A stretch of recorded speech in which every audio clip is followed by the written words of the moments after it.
En sauvant la vie d'un sans-abri, la Claire Morel perd tout, sa carrière, sa réputation et sa stabilité.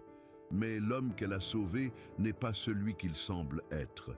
Une clé mystérieuse autour du cou et un secret enfoui depuis des décennies placent Claire au centre d'un complot qui pourrait tout changer, y compris sa propre vie.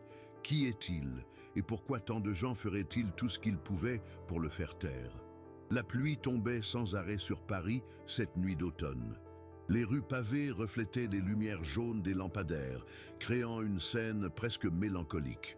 À l'hôpital Saint-Augustin, au cœur de la ville, la Claire Morel, l'une des médecins les plus talentueuses et respectées de l'établissement, terminait une autre quart de travail épuisant.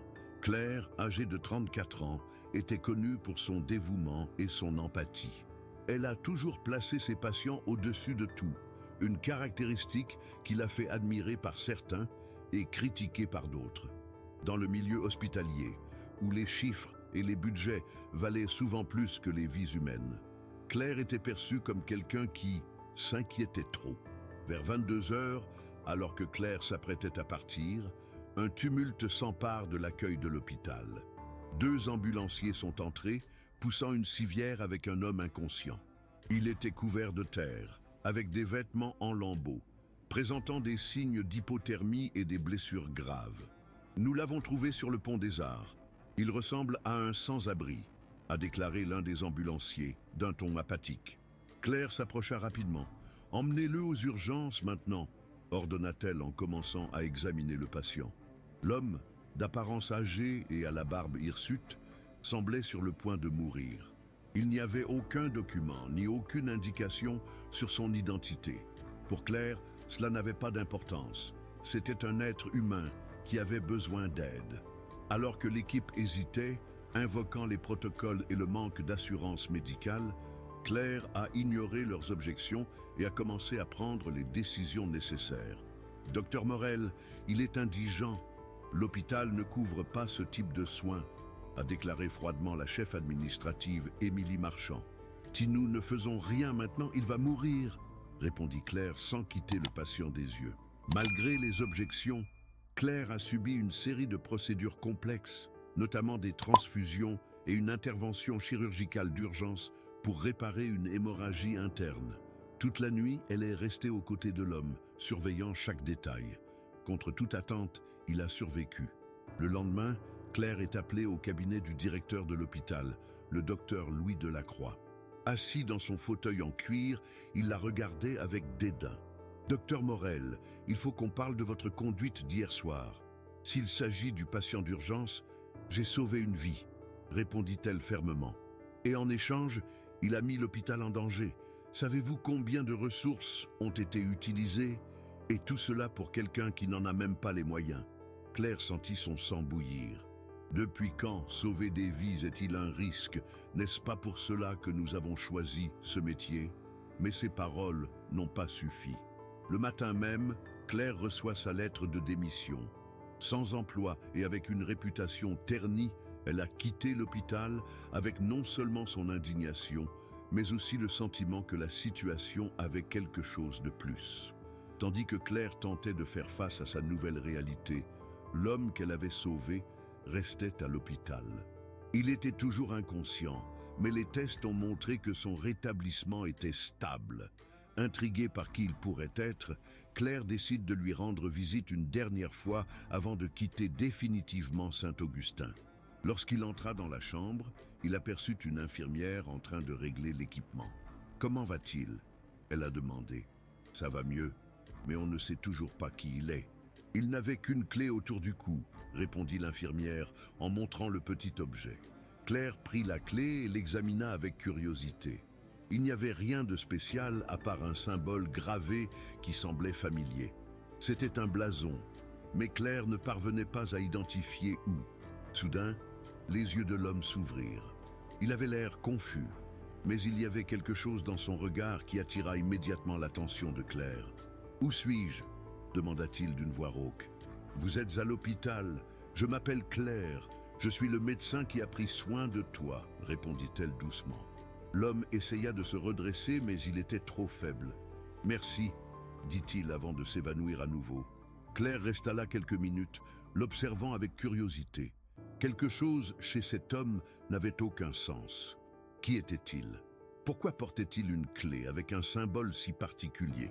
Et surtout, pourquoi avait-elle l'impression que sa vie était sur le point de changer de manière irréversible? Dans les jours qui ont suivi son licenciement, Claire a ressenti le poids de sa décision. Ses factures commençaient à s'accumuler et le vide laissé par le travail devenait insupportable. La médecin, autrefois reconnue comme l'une des meilleures de Paris, passe désormais ses journées dans son petit appartement, réfléchissant à ce qu'elle aurait pu faire différemment. Malgré tout, elle n'arrivait pas à se sortir de la tête l'homme qu'elle avait sauvé. Qui était-il? Le symbole sur la clé semblait familier, mais Claire ne se souvenait pas où elle l'avait vu auparavant. Déterminée à trouver des réponses, elle a commencé à enquêter seule. Claire se rend dans une ancienne librairie du quartier latin, connue pour sa vaste collection de livres sur l'histoire de France. Le lieu, avec ses hautes étagères et son odeur de papier vieilli, était tenu par un dénommé Antoine, un vieil ami de la famille. « Claire, quelle surprise de vous voir ici. Tout va bien ?» a demandé Antoine en ajustant ses lunettes. « J'ai besoin de ton aide, Antoine. Je dois identifier ce symbole, » dit-elle en montrant un dessin qu'elle avait fait de la clé. Antoine examina attentivement le dessin. « On dirait un blason, quelque chose lié à la noblesse peut-être. »« La noblesse ?» Claire fronça les sourcils. « Oui, voyez ici. » Antoine a sorti un gros livre d'une étagère. Il le feuilleta rapidement et s'arrêta sur une page qui montrait les armoiries des familles aristocratiques françaises. Ce symbole appartient à la famille de Vigny, une ancienne lignée disparue au début du XXe siècle. Claire était intriguée. Il a disparu? Oui, on dit qu'il y a eu un scandale dans la famille. Quelque chose lié à une grosse fortune et à des documents confidentiels qui n'ont jamais été retrouvés. Les informations d'Antoine n'ont fait qu'ajouter au mystère. Claire la remercia et quitta la librairie avec plus de questions que de réponses. Pendant ce temps, à l'hôpital Saint-Augustin, l'homme que Claire avait sauvé commençait à se rétablir. Bien qu'encore faible, il se réveilla de plus en plus lucide. Les infirmières ont rapporté qu'il disait des choses décousues dans son sommeil, mentionnant des noms et des lieux que personne ne reconnaissait. Le matin où Claire a décidé de lui rendre visite à nouveau, quelque chose d'étrange s'est produit. En entrant dans la chambre, il trouva le lit vide. « Où est le malade ?» Elle a demandé à l'infirmière. « Il a été transféré dans un autre hôpital sur ordre de l'administration », répondit la femme avec indifférence.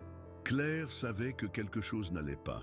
Il a décidé d'appeler l'hôpital où il était censé avoir été transféré, mais il n'y avait aucune trace de lui là-bas. « Cela n'a pas de sens », marmonna Claire, ressentie par un pincement d'anxiété.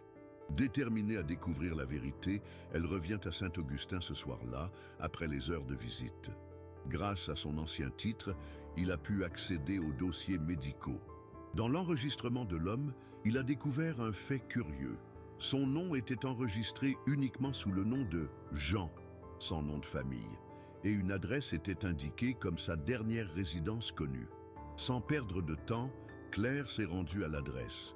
Il s'agissait d'un immeuble abandonné à la périphérie de Paris, avec des murs couverts de graffitis et des fenêtres brisées. À l'intérieur, il a trouvé des signes indiquant que quelqu'un y avait récemment vécu, des couvertures, des boîtes de conserve vides et une petite vieille radio.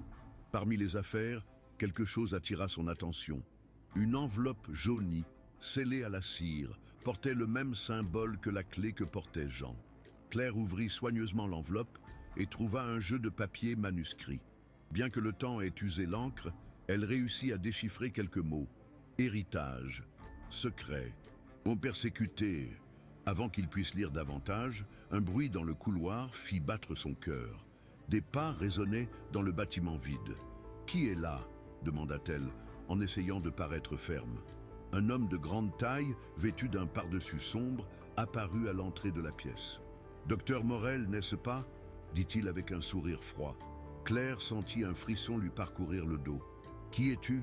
Cela n'a pas d'importance. Ce qui compte, c'est ce que vous avez trouvé. » Il fit un pas en avant, Mais Claire attrapa les papiers et courut vers la sortie. Son cœur battait vite alors qu'elle descendait les escaliers, entendant les pas de l'homme derrière elle. Lorsqu'elle atteignit finalement la rue, elle se retourna et réalisa qu'il était parti. Toujours haletante, Claire monta dans un taxi et serra les papiers contre sa poitrine. « Où allez, madame ?» a demandé le chauffeur. Elle hésita un instant, mais décida « au quartier latin ». Elle savait qu'elle devait retourner auprès d'Antoine. Il était la seule personne en qui elle avait confiance pour l'aider à comprendre ce qu'elle venait de découvrir. Le taxi s'est arrêté devant la librairie d'Antoine, qui, bien que fermée, avait encore une lumière allumée à l'arrière. Claire sortit précipitamment de la voiture en tenant fermement l'enveloppe. Lorsqu'elle frappa à la porte, Antoine apparut, l'air surpris de la voir à cette heure. « Claire, ce qui s'est passé?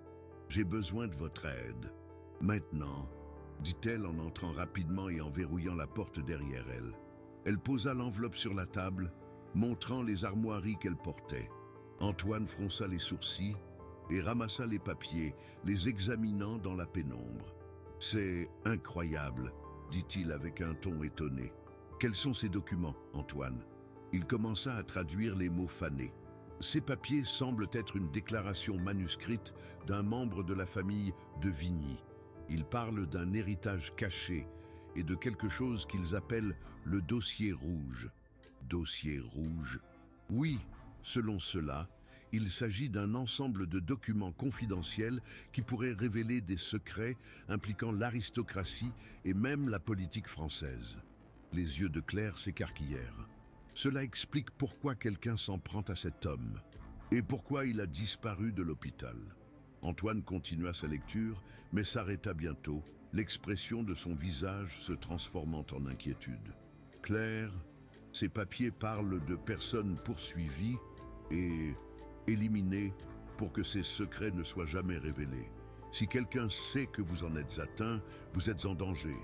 Je le sais déjà, » répondit-elle en se souvenant de l'homme qui la suivait dans le bâtiment abandonné. « Il faut faire attention, » dit Antoine en fermant l'enveloppe. « Où est cet homme maintenant ?» Claire secoua la tête. « Je ne sais pas. Il a disparu de l'hôpital. Et j'ai le sentiment qu'il a été séduit par des gens qui ne veulent pas qu'il parle. Alors tu dois le retrouver avant qu'il ne soit trop tard. » Le lendemain, Claire décide de retourner à Saint-Augustin, mais cette fois pour confronter Émilie Marchand, l'administratrice qui s'était montrée froide sur le cas de Jean. Claire savait qu'Émilie détenait des informations, même si elle hésitait à les partager. « Je ne sais pas de quoi tu parles, Claire, » dit Émilie, sans la regarder dans les yeux. « Ne me mens pas, Émilie. Je sais que tu sais où il est. » Émilie a hésité, mais a fini par céder, peut-être par peur ou peut-être parce qu'elle sentait que Claire n'abandonnerait pas. Ils l'ont transférée dans un centre médical privé en dehors de la ville. Je ne connais pas le nom, mais c'est quelque chose lié à un groupe de recherche financé par l'élite. Élite? Qui spécifiquement? Je ne sais pas, mais j'ai entendu prononcer le nom de Vigny. Le cœur de Claire manqua un battement. Le lien devenait clair. La même famille que Jeanne a mentionnée dans les documents était chargée de l'emmener. Merci, Émilie. Tu ne m'as jamais vu aujourd'hui. Claire a passé des heures à essayer de retrouver les centres médicaux privés qui pourraient héberger Jean. Finalement, il en trouva un qui lui semblait convenir. Un établissement discret situé dans un ancien monastère en banlieue parisienne. Sans hésitation, elle a pris sa voiture et s'y est rendue. À son arrivée, les lieux semblaient de presque abandonnés. Les fenêtres étaient sombres et le silence était presque inquiétant. Claire a garé la voiture à une distance sûre et s'est approchée à pied, utilisant l'ombre pour se cacher. En entrant dans le bâtiment, elle a vu des agents de sécurité patrouiller dans les couloirs. Se déplaçant silencieusement, Claire trouva un petit bureau avec des dossiers médicaux. Elle fouilla dans les dossiers jusqu'à trouver le nom June. Le dossier contenait des rapports indiquant qu'il était sous sédatif et maintenu sous observation intensive. Claire continua ses recherches et trouva enfin la pièce où se trouvait Jean. Il était allongé, relié à des machines, l'air beaucoup plus fragile que la dernière fois qu'elle l'avait vu. « Jean, c'est moi, Claire. Est-ce que tu m'écoutes ?» Ses yeux s'ouvrirent lentement, mais il paraissait confus. « Claire, comme Nous n'avons pas le temps. Je vais te sortir d'ici. » Mais avant qu'il puisse agir, la porte s'ouvrit et 2 hommes entrèrent. « Docteur Morel, quelle désagréable surprise !» dit l'un d'eux avec un sourire sarcastique. Claire déglutit difficilement, réalisant qu'elle était coincée. « Qu'est-ce que tu fais avec lui ?» a-t-elle demandé, essayant de gagner du temps. « Je m'assure simplement que certaines informations restent cachées, » répondit l'autre homme. Lorsque l'un d'eux a tenté de l'attraper, Claire a réagi instinctivement, poussant une table contre lui et créant une ouverture pour s'échapper. Elle tira Jean du lit, l'aidant à bouger alors que les 2 couraient dans les couloirs. « Où allons-nous » murmura Jean, encore faible. « Loin d'ici, faites-moi confiance. » Les pas des gardes résonnaient derrière eux alors que Claire luttait pour trouver la sortie. Elle savait que si elle était attrapée, ses chances de survie seraient minces. Alors que Claire et Jean parcouraient les couloirs de l'ancien monastère, les bruits des gardes qui les poursuivaient résonnaient sur les murs de pierre. Jean était faible, mais déterminé à ne plus être capturé. Avec l'aide de Claire, il parvient à maintenir le rythme. « Par ici !» dit Claire en l'entraînant vers un escalier qui semblait mener au sous-sol. Ils trouvèrent une pièce pleine de vieilles boîtes et de dossiers poussiéreux. C'était un débarras qui ne semblait pas avoir été utilisé depuis des années. Claire aida Jean à s'asseoir dans un coin pendant qu'elle cherchait quelque chose pour bloquer la porte. « Tu dois me dire ce qui se passe, Jean. Pourquoi sont-ils après toi ?» a-t-elle demandé en essayant de rester calme. Jean prit une profonde inspiration, sa voix faible mais lourde. « Mon vrai nom n'est pas Jean, c'est Charles de Vigny. » Claire se figea, le cœur battant. « Êtes-vous de la famille de Vigny ?» Il hocha lentement la tête. « Je suis le dernier. Que reste-t-il? Ma famille a été éliminée il y a des décennies parce que nous en savions trop. Mon père a essayé de révéler les secrets contenus dans le dossier rouge, mais ils nous ont fait taire. J'ai survécu en m'enfuyant, mais depuis, j'essaie de trouver un moyen de terminer ce qu'il a commencé. » Claire ressentit un frisson. Elle comprenait désormais l'importance des papiers qu'elle avait trouvés et pourquoi tant de gens étaient prêts à tuer pour les protéger. Qu'y a-t-il dans ces documents, Charles? Preuve de corruption, de complot politique et financier. Ils connectent des noms puissants, non seulement en France, mais à travers l'Europe. Si cette information est révélée, de nombreuses personnes perdront tout. Avant qu'ils puissent continuer, des bruits de pas et des voix étouffées les alertèrent. Les gardes fouillaient le sous-sol. Claire fouilla rapidement dans les cartons et trouva une sortie secrète, un passage étroit qui semblait mener à l'extérieur du bâtiment. « Allez, Charles, nous devons sortir d'ici. » Avec difficulté, elle l'aida à franchir le passage, traversant des tunnels sombres jusqu'à ce qu'ils débouchent dans une forêt entourant le monastère. Les 2 sont arrivés dans un petit village, où ils ont emprunté un téléphone à un sympathique propriétaire de café. Claire a appelé Antoine pour lui demander de l'aide. « Claire, est-ce que tu vas bien? Où est-il » demanda Antoine, inquiet. « Nous sommes en sécurité pour l'instant, mais nous devons quitter la France. Ils nous chassent, Antoine. » Antoine hésita, mais accepta de les aider. « Venez à ma librairie.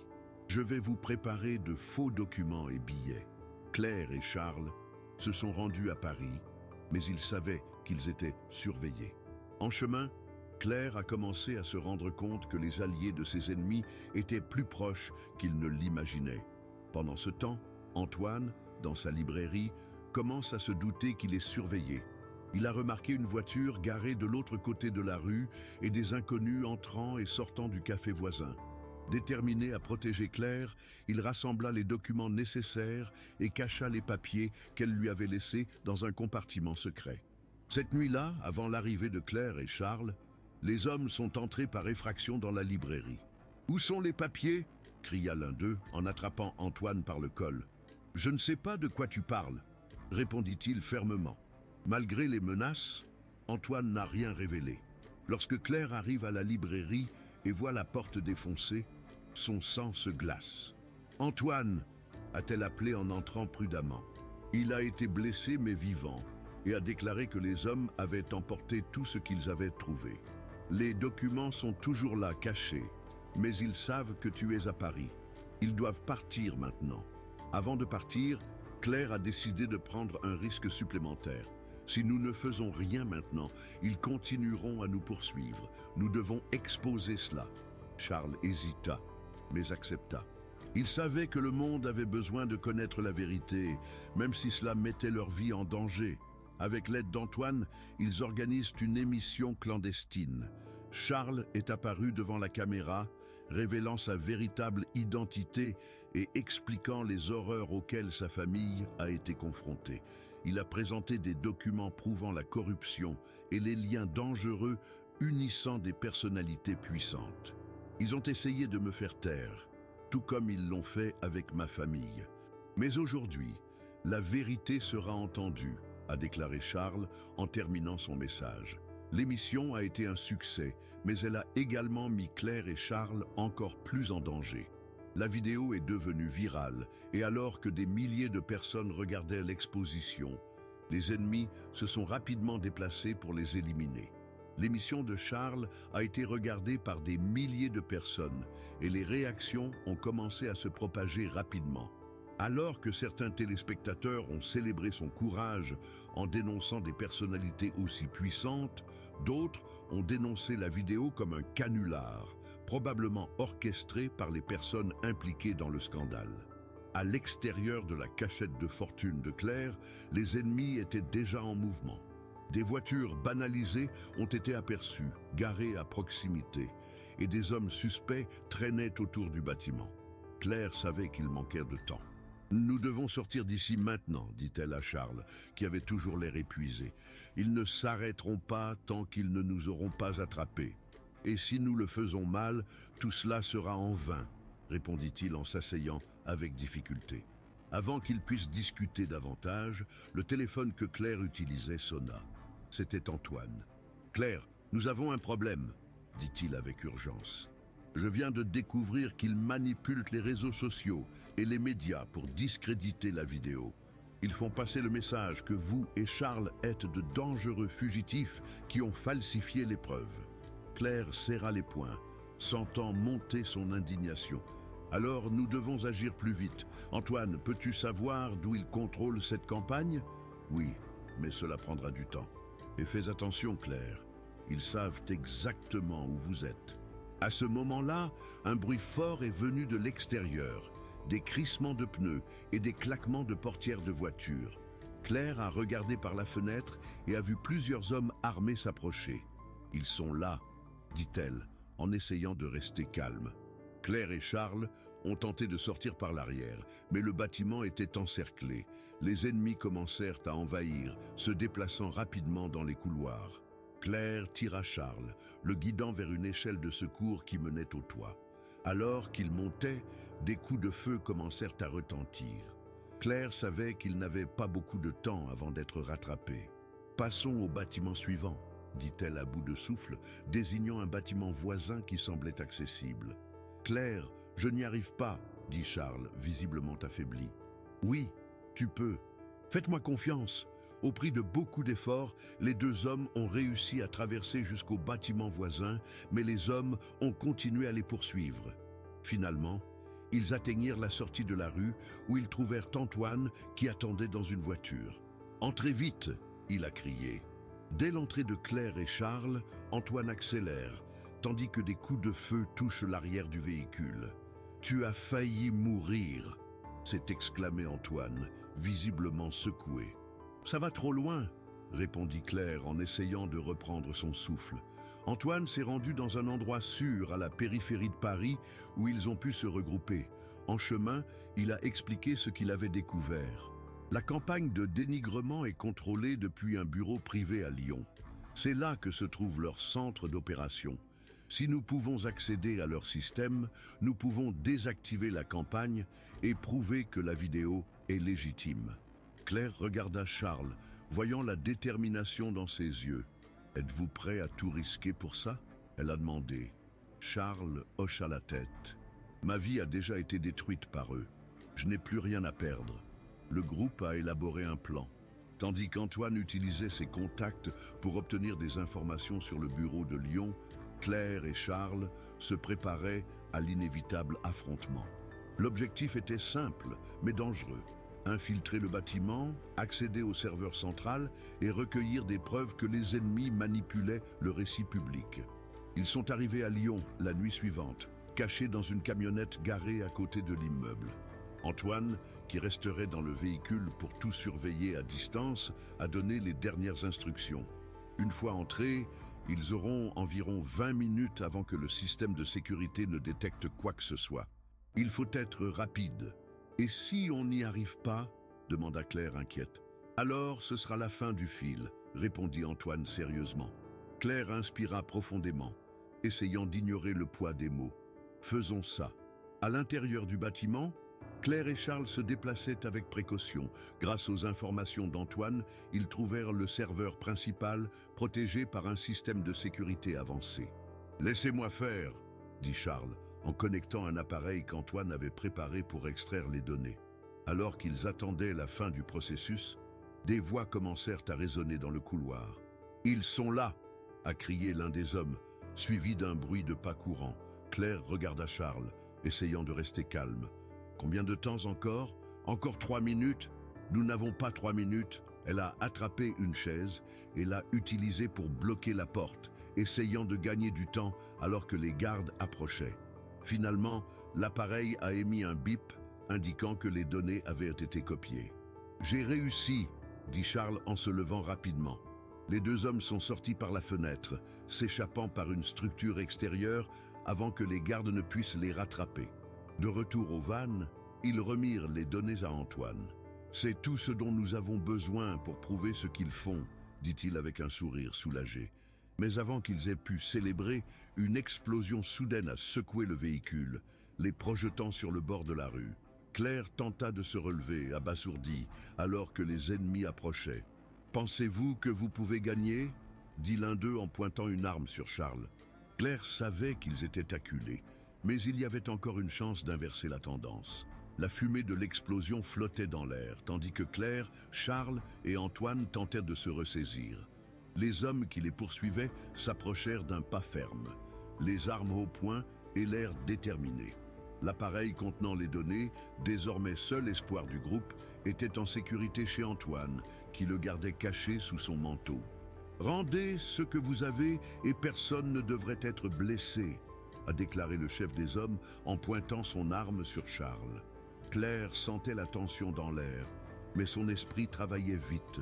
Elle réalisa qu'il n'y avait aucun moyen de s'échapper sans tout risquer. « Tu ne sortiras jamais d'ici avec ça », répondit-elle en essayant de gagner du temps. « C'est ce que nous allons découvrir », répondit l'homme en s'avançant vers Antoine.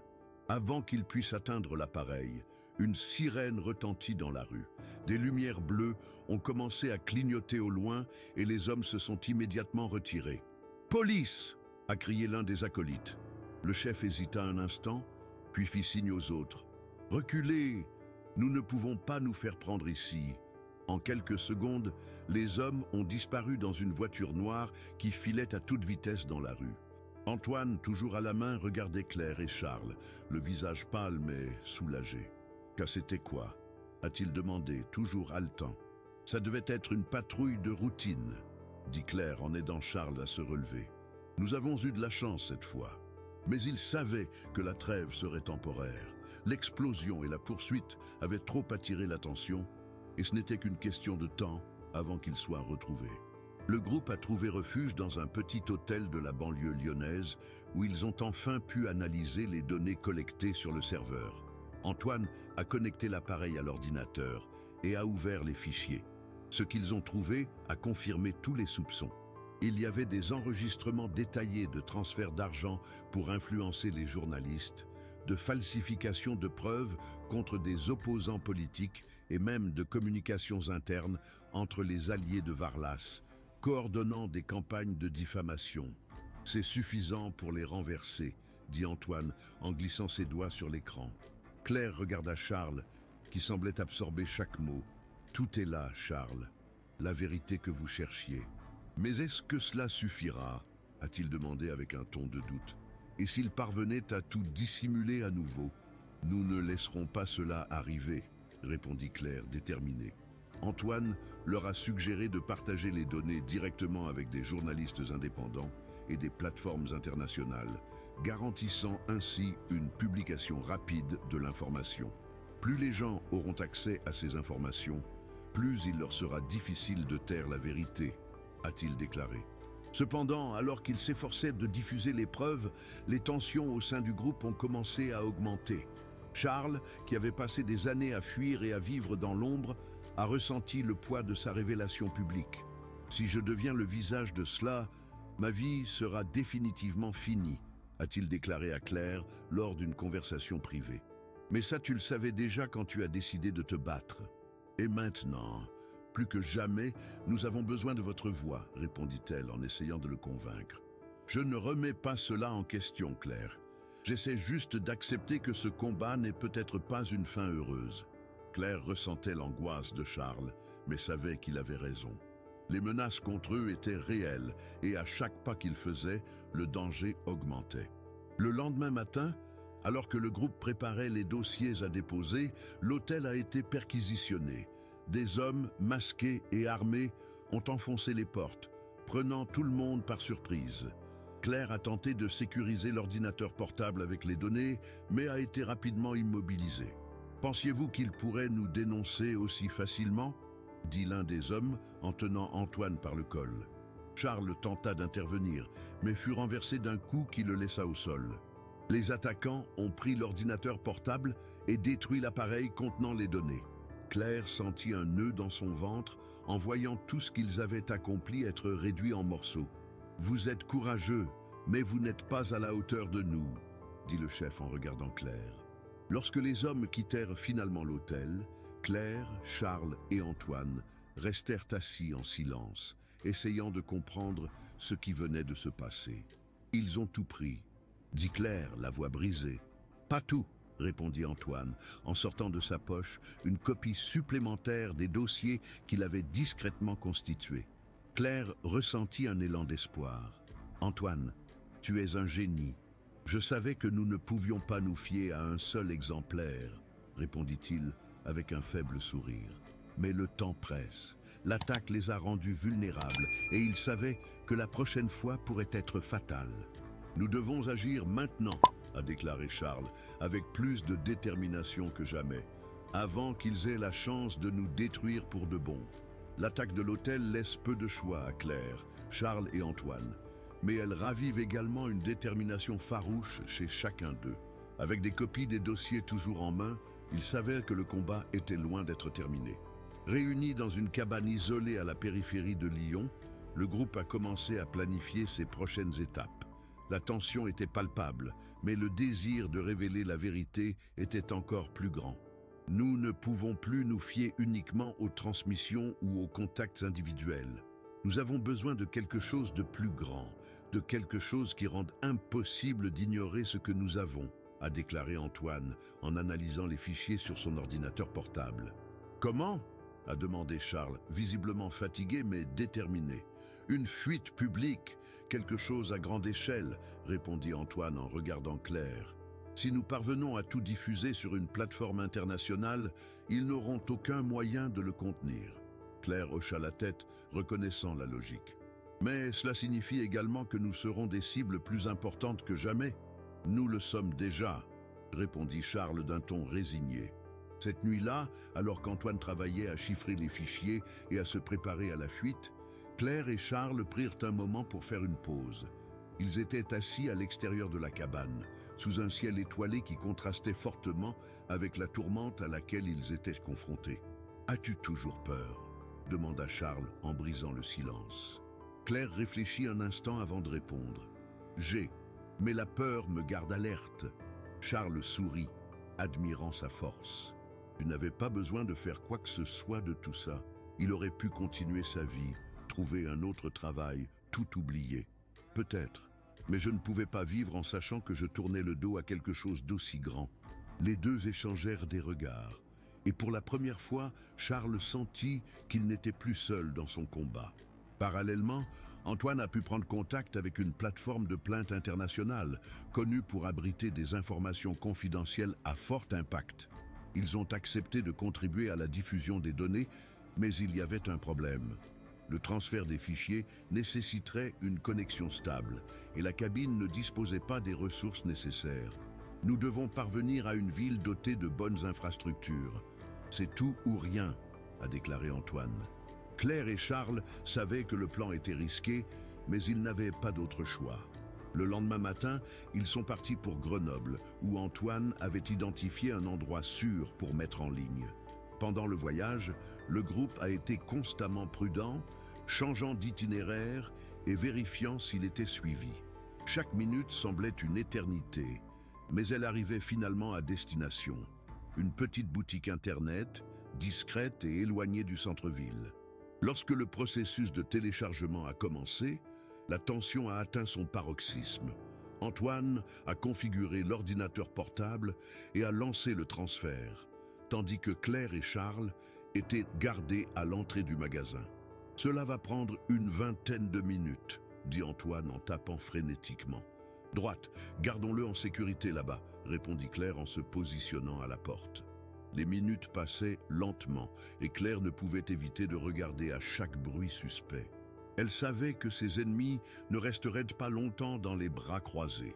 Alors, comme si la destination confirmait ses soupçons, une voiture noire s'est arrêtée de l'autre côté de la rue.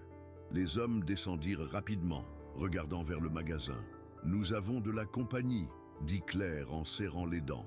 Charles a pris un bâton en métal qu'il a trouvé dans un coin du magasin, se préparant à défendre les lieux. « Combien de temps, Antoine ?» demanda-t-il avec urgence. « 10 minutes, juste 10 minutes. » Les hommes ont commencé à s'approcher et Claire savait qu'elle devait agir rapidement. Sans réfléchir à deux fois, elle a quitté le magasin, attirant leur attention. « Hé, je suis là !» cria-t-elle, courant vers une ruelle voisine. Les hommes l'ont suivie, laissant le chemin libre pour qu'Antoine et Charles continuent avec le téléchargement.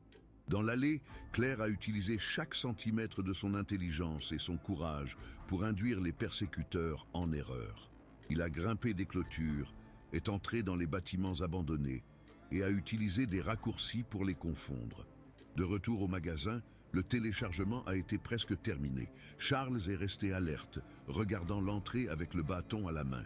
« C'est presque là, 2 minutes de plus », dit Antoine, la sueur dégoulinant par le front. Avant qu'ils ne puissent respirer soulagés, 2 des hommes sont revenus, réalisant qu'ils avaient été trompés. Ils ont fait irruption dans le magasin, mais Charles, entraîné par une force qu'il ne savait même pas qu'il avait, affrontait les envahisseurs. Une lutte intense a suivi, mais Charles a réussi à renverser les 2 hommes, bien qu'ils soient clairement épuisés et blessés. « J'ai réalisé, le téléchargement est terminé », cria Antoine, fermant l'ordinateur portable. Les 3 sont sortis du magasin à la hâte, trouvant Claire dans une rue voisine. Elle haletait, mais indemne. « Nous avons réalisé ?» demanda-t-elle, les yeux écarquillés. « Oui, les données sont sûres », répondit Antoine, tenant l'ordinateur portable comme s'il s'agissait d'un trophée. Malgré les difficultés, ils avaient surmonté une bataille de plus. Mais ils savaient que la confrontation finale n'était pas encore à venir. Quelques heures après s'assurer que les données ont été divulguées, Claire, Charles et Antoine ont vu en temps réel l'impact de la divulgation. Les informations étaient sur toutes les plateformes d'information internationales, et les noms les plus puissants de la France et de l'Europe ont commencé à être exposés. Chaque document s'est accompagné d'analyses et de débats houleux, tandis que les experts ont confirmé l'authenticité des preuves. « Cela renversera un système entier », a déclaré Antoine, en regardant l'écran de l'ordinateur portable. « Enfin, la vérité est entendue », a déclaré Charles avec une lueur d'espoir dans ses yeux. Mais la célébration a été brève. Le lendemain matin, la nouvelle selon laquelle les chiffres d'élite ont été arrêtés et enquêtés sont venus d'une nouvelle menace. Les titres ont également fait remarquer Charles, l'identifiant comme le dernier survivant de la famille Vigny et la pièce centrale du scandale. Il était maintenant l'homme le plus recherché en France. « Ils vous transforment en méchant », a déclaré Claire, jetant le journal sur la table. « Cela a du sens », a déclaré Charles, démissionné. « C'est la seule façon dont ils doivent détourner l'attention. Antoine a accepté, mais a apporté une autre préoccupation. Et ce ne sont pas seulement des mots, les gens qui perdent tout viendront après vous. Nous devons être prêts. Cet après-midi, alors qu'ils se sont cachés dans une maison abandonnée à la périphérie de Paris, Claire et Charles ont commencé à planifier leur prochain déménagement. Si nous voulons que cela se termine, nous avons besoin que les gens vous voient, Charles, a déclaré Claire. Je ne sais pas si c'est une bonne idée. Je suis déjà assez cible, précisément. Mais vous êtes la preuve vivante que la vérité existe. Lorsque le visage de ceux du centre de l'histoire apparaît, il est plus difficile pour eux de manipuler. Charles réfléchit un instant. Alors, faisons cela. Antoine a mis en place un plan. Une interview en direct dans un studio clandestin, diffusée sur les réseaux internationaux. Ce serait la dernière carte pour consolider le récit et rendre impossible pour les puissants de déformer les faits. Dans les jours suivants, le groupe a travaillé sans relâche. Antoine a assuré que le studio était préparé et sûr car Claire a aidé Charles à organiser ce qu'il dirait. Vous devez parler de ce qui s'est passé, de ce que votre famille a souffert et pourquoi vous avez décidé de vous battre, a-t-elle déclaré en ajustant ses notes. Je ne suis pas bon avec les mots, a-t-il dit nerveusement. Ça n'a pas à l'être. Soyez juste honnête. Les deux ont échangé un regard complice et Claire a senti que Charles croyait finalement en lui-même. Pendant ce temps, Antoine a surveillé le mouvement autour du site.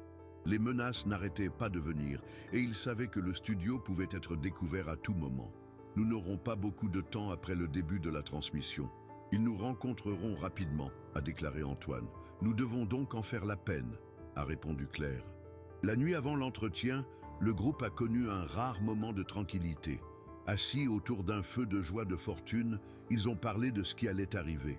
« Vous avez changé ma vie », a déclaré Charles en regardant Claire et Antoine. « Et tu changes le monde », répondit Claire avec un sourire. « Peut-être, mais il y a encore beaucoup à faire. La vérité est la première étape », a déclaré Antoine, élevant une bouteille de vin bon marché qu'ils avaient obtenue. La première victoire de beaucoup. Les trois toasts, sachant que le lendemain serait décisif. Le matin de la diffusion, le studio clandestin était absolument silencieux. Antoine vérifiait la dernière fois l'équipement alors que Claire a aidé Charles à se préparer. « Mais vous n'êtes pas seul. Nous sommes tous avec vous », a-t-elle dit, tenant sa main un instant. Charles hocha la tête, prenant une profonde inspiration. Lorsque les caméras ont commencé à enregistrer, Charles est apparu à l'écran, regardant directement le public. « Je m'appelle Charles de Vigny », a-t-il commencé, sa voix ferme, mais pleine d'émotion. « Depuis des décennies, ma famille a été réduite au silence. Aujourd'hui, je raconte leur histoire, car la vérité ne peut pas être enterrée pour toujours. » Pendant qu'il parlait, Claire et Antoine ont surveillé le nombre de téléspectateurs en augmentant rapidement. Des milliers de personnes à travers le monde regardaient en direct. Mais à l'extérieur, quelque chose de dangereux se formait. Les voitures non identifiées ont commencé à s'approcher du studio et les hommes armés sont descendus rapidement. « Ils sont là », a averti Antoine, une voix tendue. Claire a regardé Charles, qui était toujours en l'air, et a pris une décision rapide. « Ça termine ça.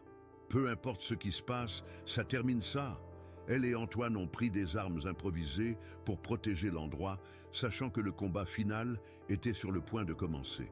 En dehors du studio clandestin, les hommes armés ont progressé avec précision. Les voitures ont bloqué les rues, isolant l'endroit. Claire et Antoine ont regardé le mouvement à travers les caméras de sécurité, sachant qu'ils avaient eu peu de temps avant que les envahisseurs ne brisèrent leurs portes.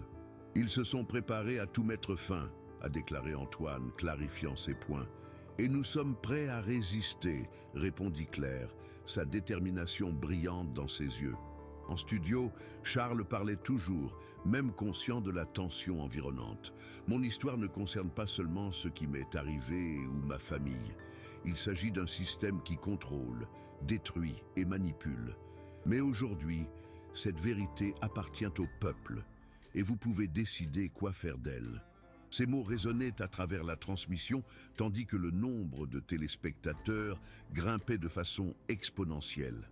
Soutenir les messages a inondé les réseaux sociaux. Mais Charles savait que chaque mot pourrait être le dernier.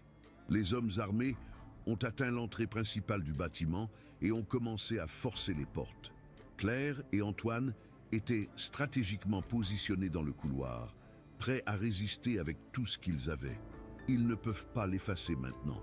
La diffusion est déjà faite, a déclaré Antoine, essayant d'être convaincu qu'ils avaient un avantage. Mais ils peuvent nous effacer, a répondu Claire, tenant une arme à feu qui avait improvisé. La porte principale a finalement cédé et les premiers envahisseurs sont entrés. Claire et Antoine leur ont tiré dessus, créant une barrière momentanée qui les a forcés à se retirer. « Nous devons prendre le temps de terminer le temps de Charles », a crié Claire alors qu'elle rechargeait. En studio, Charles a ressenti l'impact des explosions et l'écho des coups de feu. Il savait que Claire et Antoine se battaient pour lui, mais il savait aussi qu'il avait besoin de terminer ce qu'il avait commencé. Ce que vous voyez maintenant, ce n'est pas seulement une histoire, c'est une lutte pour la justice. Des gens comme Claire Morel, Antoine et tant d'autres risquent tout pour vous assurer de connaître la vérité. Les caméras ont capturé l'émotion dans sa voix alors qu'il tenait ses mains tremblantes. « Si je tombe aujourd'hui, ma voix résonne au-delà.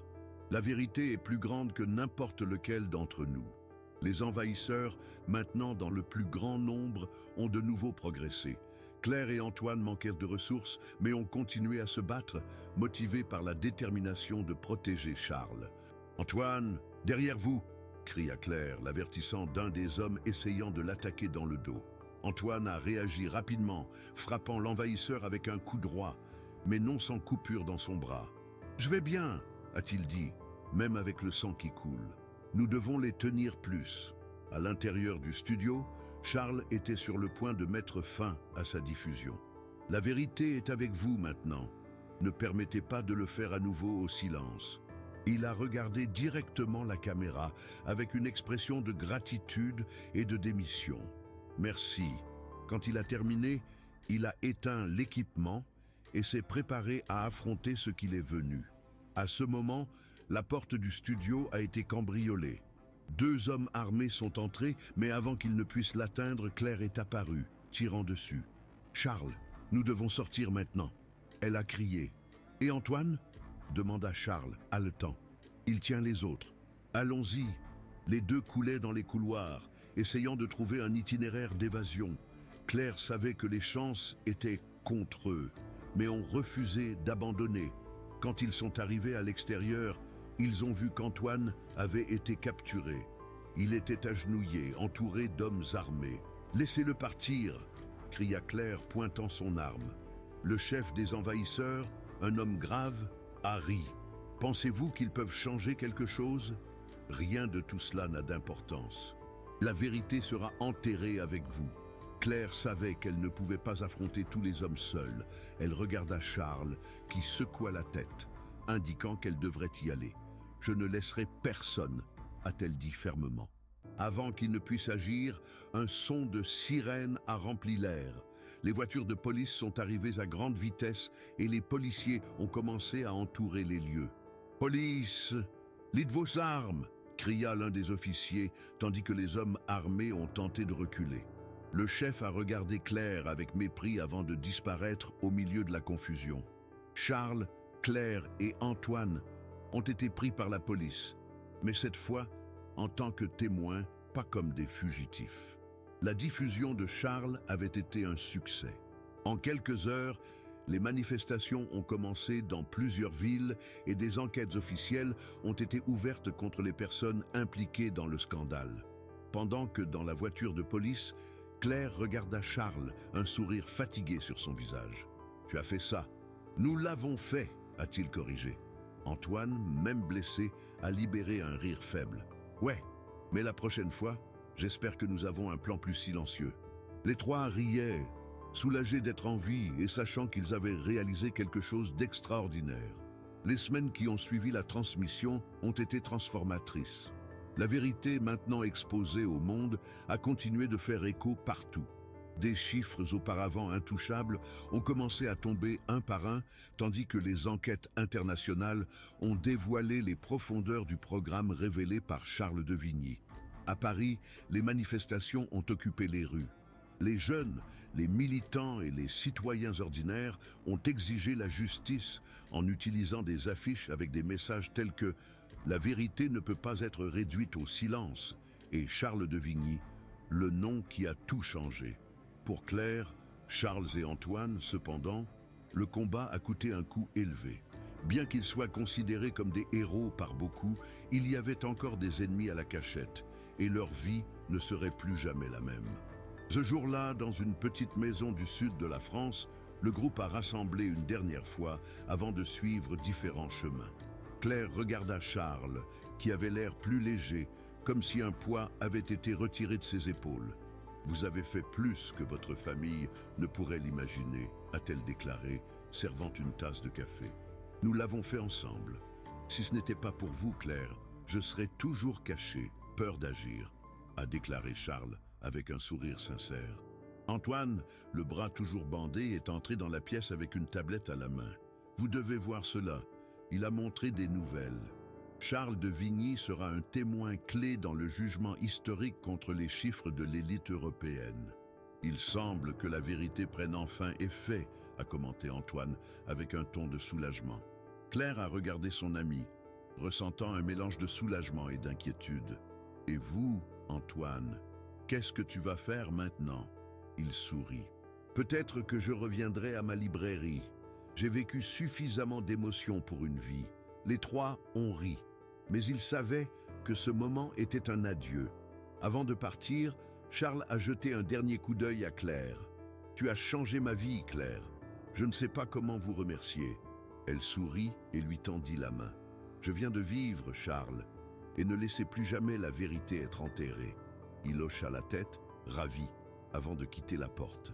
Alors que le soleil était levé, Claire se tenait sur le porche, regardant le paysage calme. Elle savait que sa vie avait également changé pour toujours. Ce n'était plus seulement un médecin, c'était quelqu'un qui s'était battu pour la vérité. Et cela, pour elle, était plus grand que n'importe quel titre ou reconnaissance. Malgré les cicatrices laissées par le voyage, Claire a senti quelque chose qu'elle n'avait pas vécu depuis longtemps, l'espoir. Des mois plus tard, dans un tribunal de Paris, le procès des personnages les plus puissants en France et en Europe a finalement commencé. À la banque des témoins, Charles de Vigny a parlé fermement, racontant l'histoire de sa famille et présentant les preuves qui avaient changé le cours de l'histoire. Dehors, des foules ont crié pour la justice. Parmi eux, Claire regarda en silence, avec un sourire discret. Alors que Charles a clôturé sa déclaration, un message résonnait dans toute la France. La vérité peut être supprimée, mais jamais détruite. Claire se tourna pour partir, sachant que finalement, un nouveau chapitre commençait.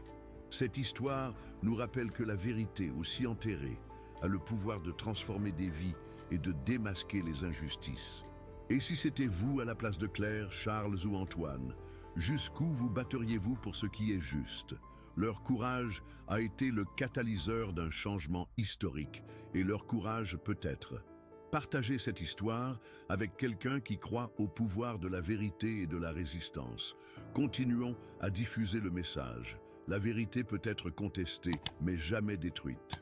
Que feriez-vous si la justice dépendait de vous ?